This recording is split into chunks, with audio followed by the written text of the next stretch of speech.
Estamos aqui para começar nossas videoaulas sobre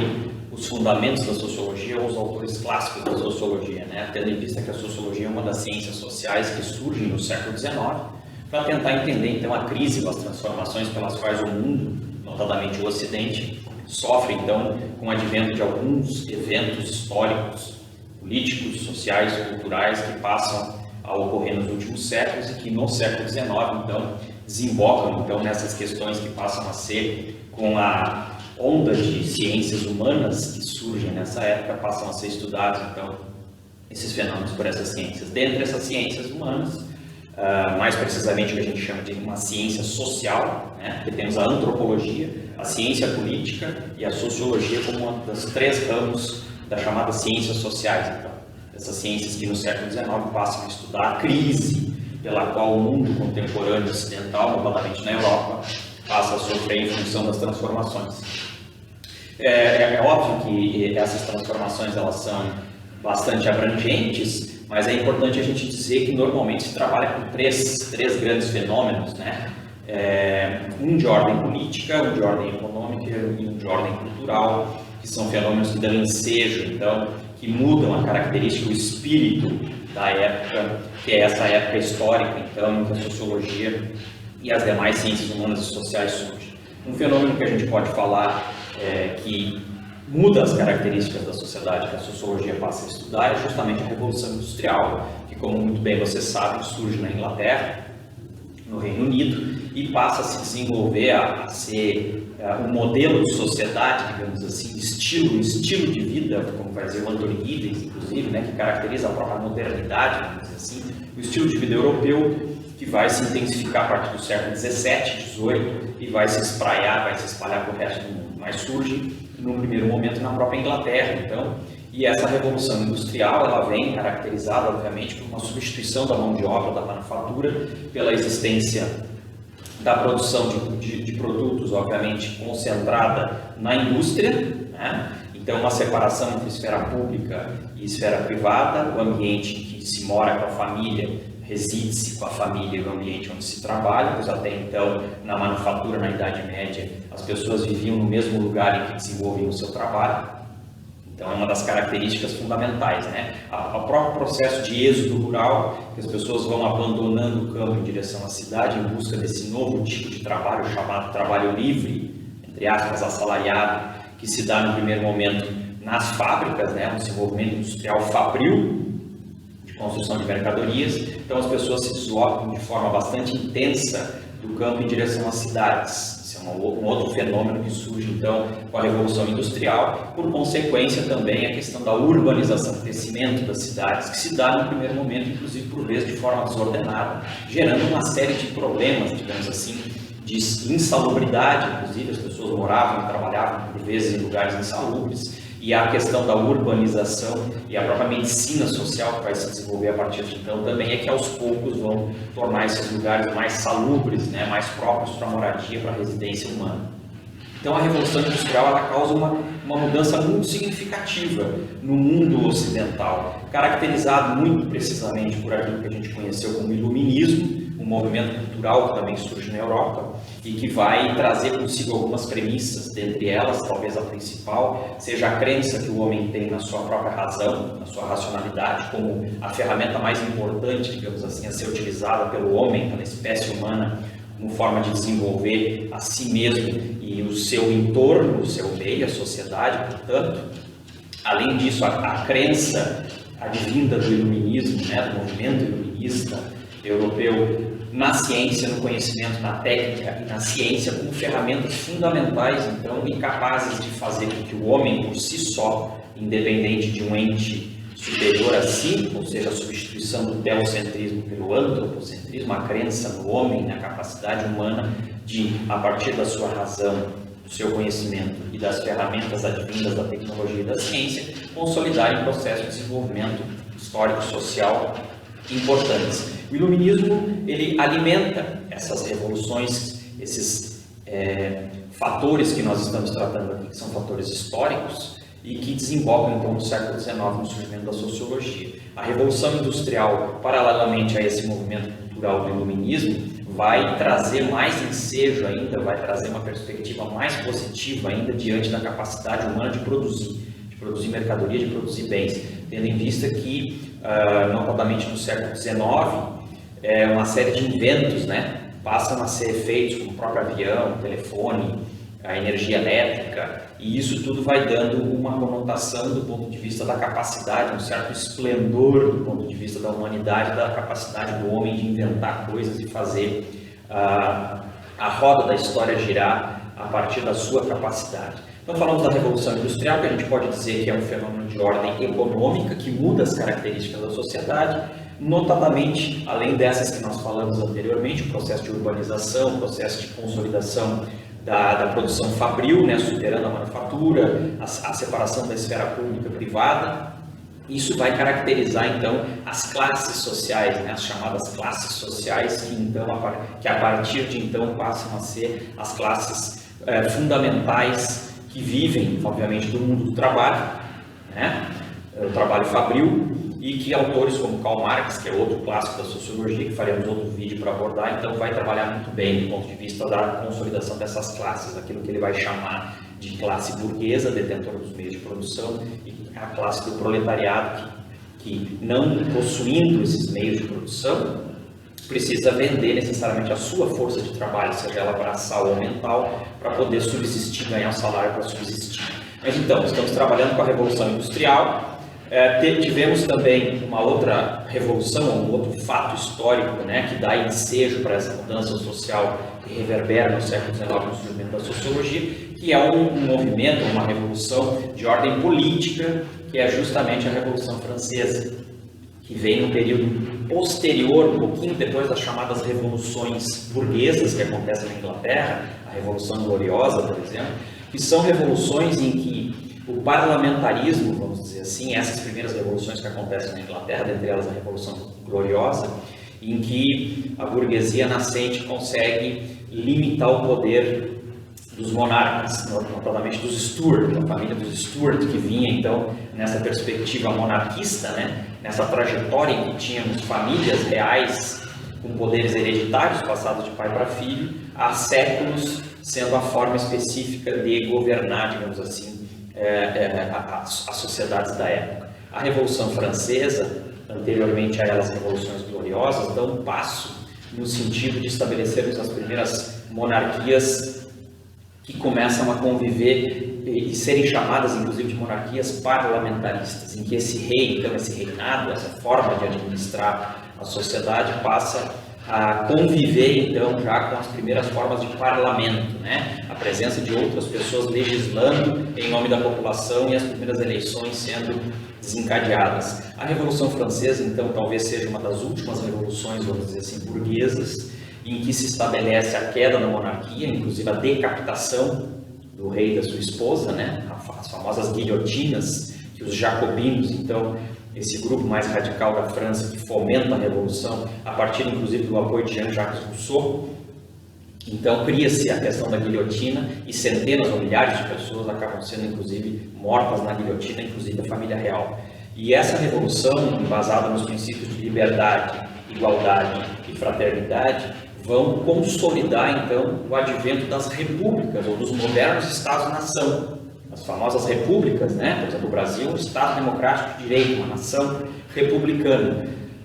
Temos então, a partir desse momento, no final do século XVIII, entre o século XVII e o século XVIII, entre as revoluções que acontecem na Inglaterra e essa revolução que acontece na França, também temos a própria questão da independência norte-americana, em que se consolida, do ponto de vista da organização societal, os Estados modernos de direito, os modernos Estados-nação,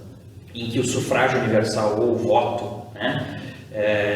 que a população então tem o direito a expressar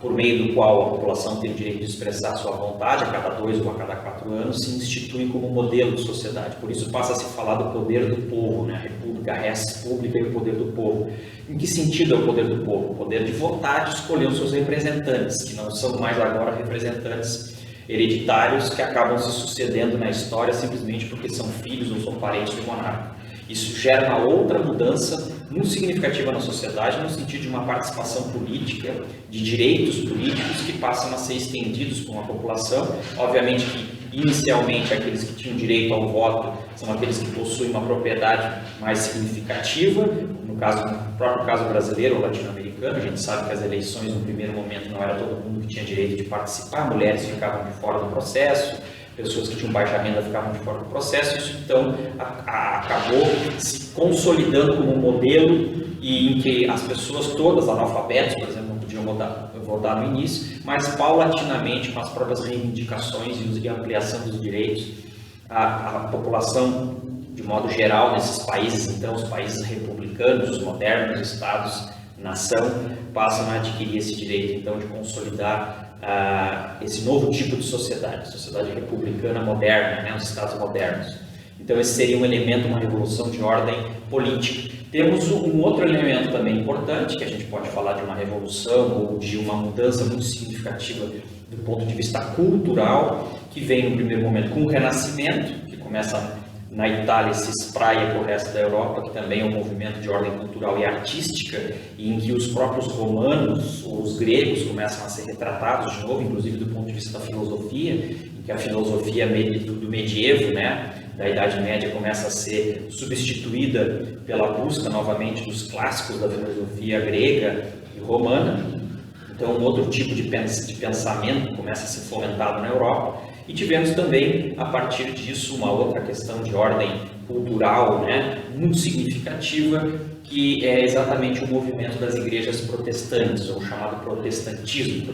que vem de protesto, né, que começa com Martinho Lutero, no século XVI, um bispo da Igreja Católica descontente com a forma com que a Igreja consolidava determinados processos, dentre eles a venda de lugares no céu. Martinho Lutero, então,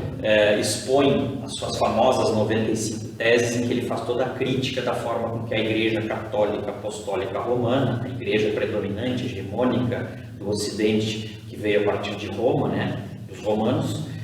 como ela consolidava, então, essas relações. Se, por um lado, ela pregava a separação entre mundo material e mundo espiritual, colocando o mundo espiritual como mais importante, inclusive pregando uma certa ascese existencial baseada na pobreza. Ao mesmo tempo, essa igreja acumulava cada vez mais riquezas, né, e fazia alguns negócios considerados espúrios por alguns bispos, como o próprio Martinho Lutero. Inicialmente, Martinho Lutero não tinha intenção de criar uma igreja nova, obviamente, apenas se manifestar, se rebelar, fazer um protesto, mas isso acabou reverberando então na construção da igreja luterana, e daí uma série de outras igrejas protestantes, a própria igreja anglicana, que vai ser consolidada a partir do Henrique VIII na Inglaterra, temos a igreja calvinista, que vai surgir na Suíça, e assim sucessivamente. Quer dizer, temos uma série de as chamadas religiões protestantes, que surgem do protesto, que acabam com o monopólio, então, até então específico da Igreja Católica Apostólica Romana, como uma instituição religiosa que era predominante, tinha um monopólio, digamos assim, da fé no Ocidente. Isso é uma questão fundamental, porque a partir da Revolução Protestante nós temos, então, por exemplo, a expedição ou a feitura, a edição da Bíblia a partir das línguas, dos idiomas que são falados pelas pessoas dos lugares, porque até então a Bíblia era lida apenas no latim, e ela dependia necessariamente dos padres para que ela pudesse ser interpretada, desse intermediário entre o cidadão e a palavra de Deus, né, o padre. A partir da Revolução que se dá com o protestantismo, a Revolução da Fé, a gente pode dizer assim, as pessoas passam a ter um acesso direto à leitura da Bíblia, por exemplo. E na época também acompanhada pela imprensa de Gutenberg, ou pela Revolução de Gutenberg, que começa a tornar possível a edição de livros numa proporção cada vez maior, e o primeiro deles, e até hoje o mais vendido, é a própria Bíblia, que começa a ser vendida para o resto do mundo no idioma específico das pessoas, o que permite às pessoas terem acesso direto à palavra de Deus sem intermediário advindo da Igreja Católica. Isso gera uma revolução, né? No momento que as pessoas têm acesso ao conhecimento e elas começam a ler, obviamente que na época o nível de analfabetos era muito elevado, mas aos poucos isso vai sendo alterado e cada vez um número maior de pessoas vai tendo acesso à leitura. E sabemos que quando as pessoas têm acesso à leitura, informação, ao conhecimento, é óbvio que elas se tornam mais críticas. Então a gente tem, digamos que do ponto de vista da leitura que as pessoas fazem do mundo, um crescimento da perspectiva crítica, da criticidade em relação ao mundo, inclusive em relação às próprias instituições, como as instituições religiosas. Então, esse contexto inicial que eu passo para vocês aqui é para demonstrar como que, de um certo modo, o espírito do tempo moderno europeu, né, como que esse processo civilizatório vai se dando e quais as características que essa sociedade vai adquirindo. Então, para que quando a gente chega no século XIX, chegando no século XIX, o século de surgimento das ciências humanas, não só da sociologia, essas passam a se debruçar sobre esses fenômenos para tentar entender esses fenômenos que estão acontecendo na sociedade. E uma das perspectivas que surgem do ponto de vista da sociologia é justamente a sociologia funcionalista de Émile Durkheim, um francês que então busca desenvolver uma ciência social embasada em perspectivas científicas, do ponto de vista de uma seriedade, então, do método, de uma técnica, muito embasado, influenciado por algumas correntes de pensamento da época, como colocamos aqui, como, por exemplo, o próprio positivismo, que vem lá do grupo de Auguste Comte, também francês, e diríamos que o positivismo, então, foi uma das primeiras tentativas de trazer os métodos de conhecimento científico das ciências da natureza para as ciências humanas. Ou seja, acreditava-se que, assim como existiam leis universais invariáveis que guiavam os fenômenos da natureza, tal como a lei da gravidade, que existe em todos os países do globo, existiriam leis universais invariáveis que teriam por propensão reger os fenômenos sociais. Então, caberia ao cientista social, ao físico social, chamado inclusive por Comte no primeiro momento, caberia aos físicos sociais, depois ele vai chamar de sociólogos, aos sociólogos, fazer o mesmo trabalho que os matemáticos, que os físicos faziam, ou seja, descobrir as leis de funcionamento da sociedade, porque, como, repito, haviam leis de funcionamento da natureza, haveriam leis de funcionamento da sociedade. Descobrindo elas, nós teríamos a capacidade, então, de conhecer o mundo, controlar esse mundo e aperfeiçoar esse mundo. Então, esse pendor cientificista, vamos dizer assim, que o Auguste Comte e seu grupo desenvolvem a partir do positivismo, e Auguste Comte chega a trabalhar, inclusive, com a questão do positivismo, do catecismo positivista, ou seja, substituir a teologia pela ciência, do ponto de vista de leis a serem seguidas pelos homens, justamente para aperfeiçoar o seu próprio mundo. Então, esse pendor cientificista, que é consolidado pelo positivismo, influencia muito a sociologia funcionalista de Émile Durkheim, que busca conhecer, desenvolver um método efetivo de sociologia, inclusive trazer essa sociologia científica para os bancos escolares, tendo em vista que até então as universidades não davam uma abertura muito significativa para a sociologia. Um dos objetivos do Durkheim foi justamente tentar trazer, consolidar a sociologia como uma disciplina científica, diferente da psicologia, diferente da história, da biologia, certo? Então sofre uma influência do positivismo, do ponto de vista desse pendor científico. Uma outra perspectiva que a gente pode entender que influencia o surgimento da sociologia funcionalista do Durkheim, que surge na segunda metade do século XIX, é o evolucionismo, né? Basta lembrar Charles Darwin, a figura folclórica famosa de Charles Darwin, que no campo da biologia desenvolve a teoria da evolução das espécies. É interessante dizer que, embora a teoria evolucionista surja na biologia, no século XIX se desenvolve um evolucionismo social, ou seja, uma perspectiva evolucionista chega para as análises sociológicas sobre a sociedade. E é interessante pensar que, independente da corrente, no século XIX, que, repito, é o século do surgimento das ciências humanas, e até a primeira metade do século XX, diria que quase todas as correntes interpretativas do social, tanto da sociologia como das outras áreas das ciências humanas, tiveram um pendor evolucionista. Acreditavam que nós seguiríamos, enquanto humanidade, enquanto sociedade, um caminho do menos complexo para o mais complexo. Um processo de evolução contínua, em que estaríamos expandindo a nossa consciência, daí a famosa filosofia da consciência, né, que é um outro tema, mas que é muito forte nesse período, que entende então que o homem avançaria, ou a humanidade, né, o homem como espécie, teria uma tendência a evoluir, a expandir a sua consciência, a sua capacidade de cada vez ir em direção a uma perspectiva cada vez mais elevada de vida, de consciência, né? Isso tem muito a ver com o evolucionismo e com o evolucionismo social, que está impregnado então na sociologia funcional evolucionalista que, de um certo modo, está impregnada desse evolucionismo. Uma outra corrente que influencia o surgimento do funcionalismo, da sociologia funcionalista de Durkheim, é o conservadorismo. É interessante falar desse aspecto porque muitas pessoas falam, inclusive, que o Durkheim foi um sociólogo conservador, como se fosse um sociólogo de direita, vamos dizer assim, do ponto de vista do espectro político, um sociólogo mais à direita do espectro político, né? Esse conservadorismo, presente em figuras como Edmund Burke, por exemplo, que vai escrever um livro que faz uma crítica da Revolução Francesa, faz uma crítica a Rousseau, faz uma crítica aos jacobinos, faz uma crítica à exacerbação da violência, inclusive, que os jacobinos acabam, como falamos anteriormente, na Revolução Francesa consolidando a partir das guilhotinas, das prisões, inclusive várias prisões arbitrárias que eles acabaram cometendo, e Edmund Burke, como vários outros, então, que vão consolidando o chamado conservadorismo político, eles justamente, e Edmund Burke no primeiro momento, justamente expõem essa preocupação,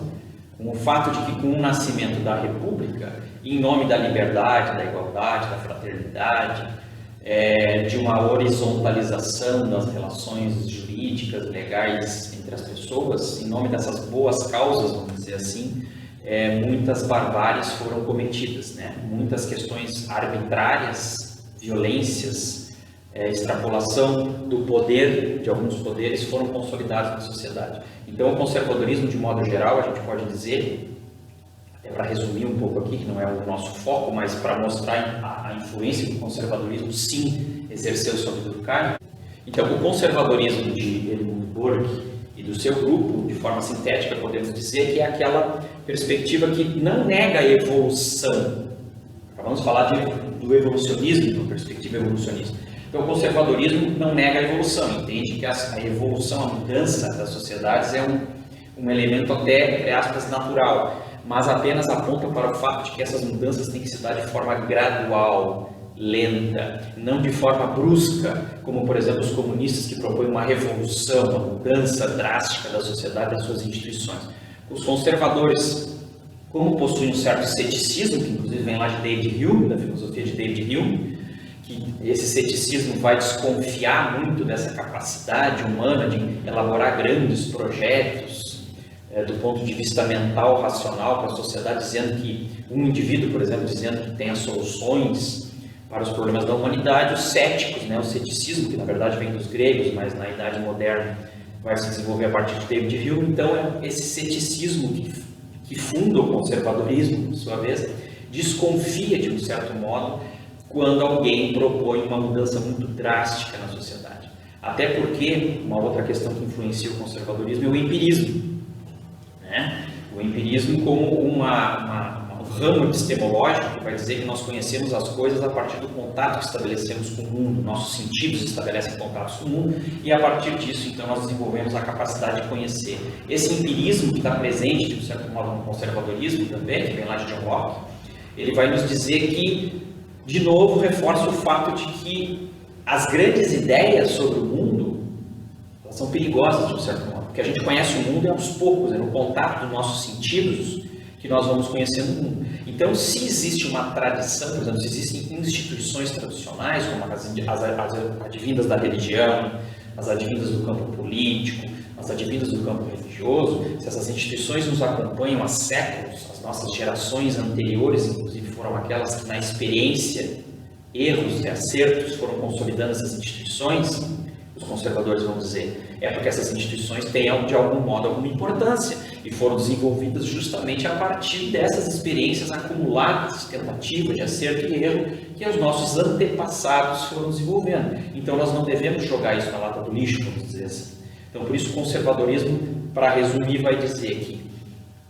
a evolução vem, deve vir, inclusive alguns conservadores vão dizer que quando tivermos uma forma de poder que seja arbitrária, que não respeite os direitos dos cidadãos, ela deve ser substituída por outra. Então, o conservador não é um reacionário, não é aquele que, de um certo modo, não quer ou não permite, não entende que a evolução, que o avanço social deva acontecer. Ele só entende, o conservador, então, nesse sentido, que essa evolução deve vir de forma gradual, de forma lenta. porque, repito, as instituições então anteriores que foram desenvolvidas pelos nossos antepassados, se estão aí, é porque de algum modo tem uma efetividade, tem um papel, uma função a cumprir. Então, é importante lembrar nessa perspectiva que o Durkheim, com certeza, desenvolve sim uma sociologia nesse sentido conservadora, porque a gente pode entender que o funcionalismo, né, a palavra funcionalista, inclusive, que vem de função e que tem a ver com funcionamento, né, a perspectiva funcionalista vai entender a sociedade praticamente como um órgão do corpo humano, né? Inclusive o do próprio Durkheim vai fazer analogias entre a biologia e a sociologia na sua época, até porque ele não tinha outros parâmetros, e ele vai dizer que assim como o corpo humano é constituído das suas partes, braços, pernas, órgãos internos, coração, rim, e se uma dessas partes não funcionar, não cumprir com a sua função, com o seu papel de forma efetiva, o corpo inteiro adoece.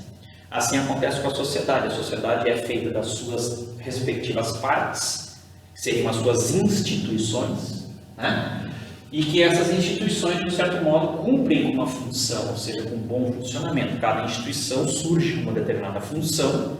Para cumprir com a sua função, ela desenvolve determinadas regras. E no funcionamento, então, a partir da consolidação das regras, da efetivação das regras, essas instituições, então, desenvolvendo,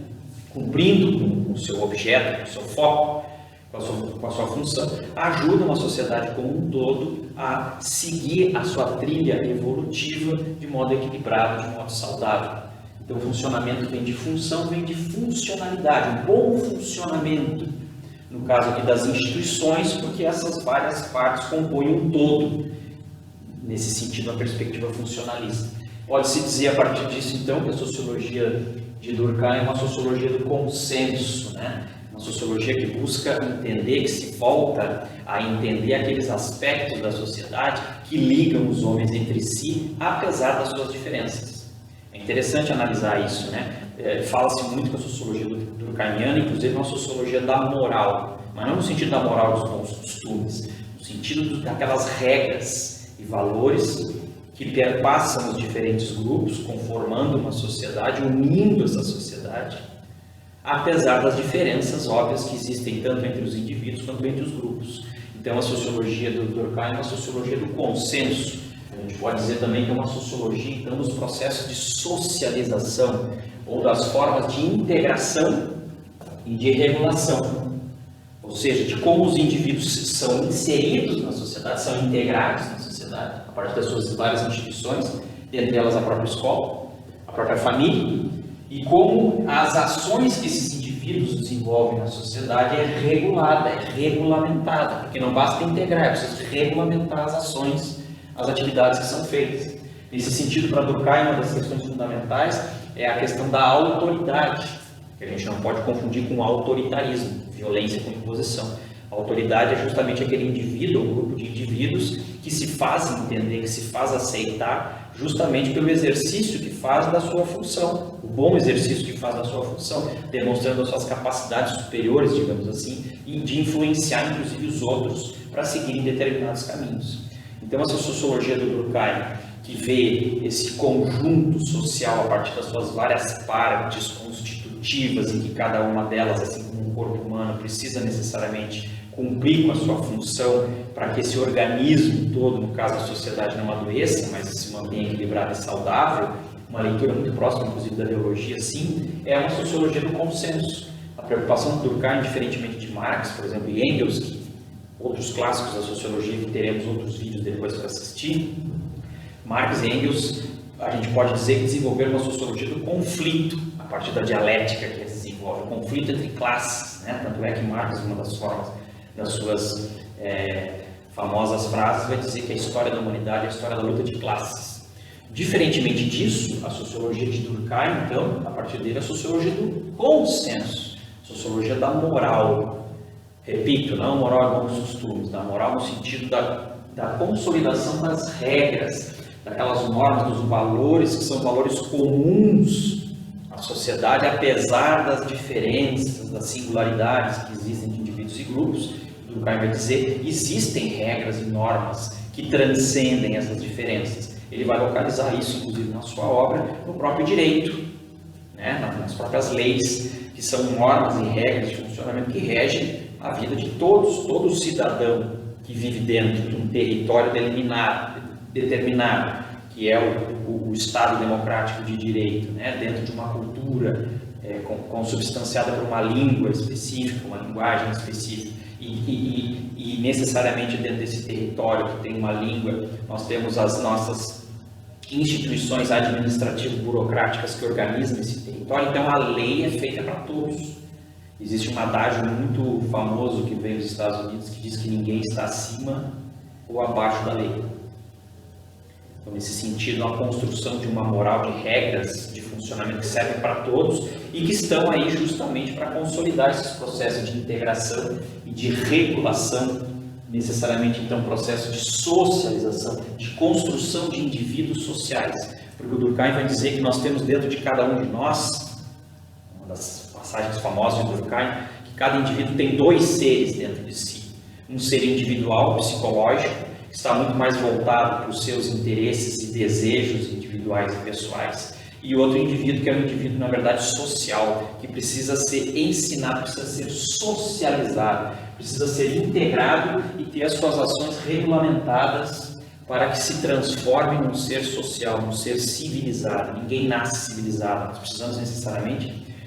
passarmos por processos de socialização, de educação, para sermos socializados. Nesse sentido, o Durkheim vai falar muito, inclusive, entre educação, a separação entre educação e pedagogia, tendo em vista que o Durkheim foi o primeiro autor a assumir uma cadeira acadêmica na França, na Universidade de Sociologia da Educação. Então, ele trabalhou muitos anos com pedagogos. E o Durkheim fazia uma distinção muito importante entre educação e pedagogia. A educação, ele vai dizer que é um processo que acontece em todas as instâncias sociais. A educação transcende a escola, a educação escolarizada institucional, porque ela é feita na relação que se dá entre gerações mais velhas e gerações mais novas, no sentido dessa socialização. Então, todas as relações, de um certo modo, notadamente aquelas que acontecem entre gerações mais velhas e mais novas, são processos de socialização, são processos de construção da moral e da integração social. Nesse sentido, são processos educativos. Podem ser feitos, inclusive, de um modo negativo. Um pai que ensina um filho a ser violento, porque violenta a esposa em casa na frente do seu filho, mas ele está educando o seu filho, está fazendo com que o seu filho entenda que a relação que ele deve estabelecer, inclusive com as mulheres, é esse tipo de relação. Não deixa de ser um processo educacional, que pode ser positivo, pode ser negativo. Já para Durkheim, a questão da pedagogia é uma questão mais específica. Ele vai dizer que a pedagogia seria a arte e a ciência da educação escolarizada.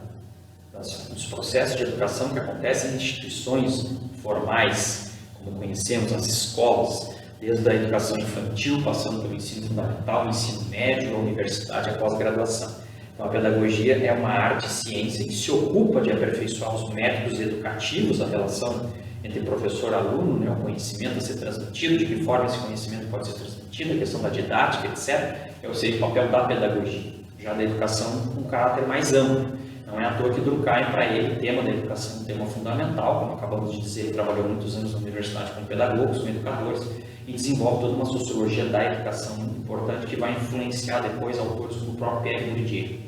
Então, pessoal, eu espero que vocês tenham entendido. Nesse primeiro momento, então, repassamos algumas informações preliminares, tanto das mudanças pelas quais a civilização ocidental nos últimos anos vem passando,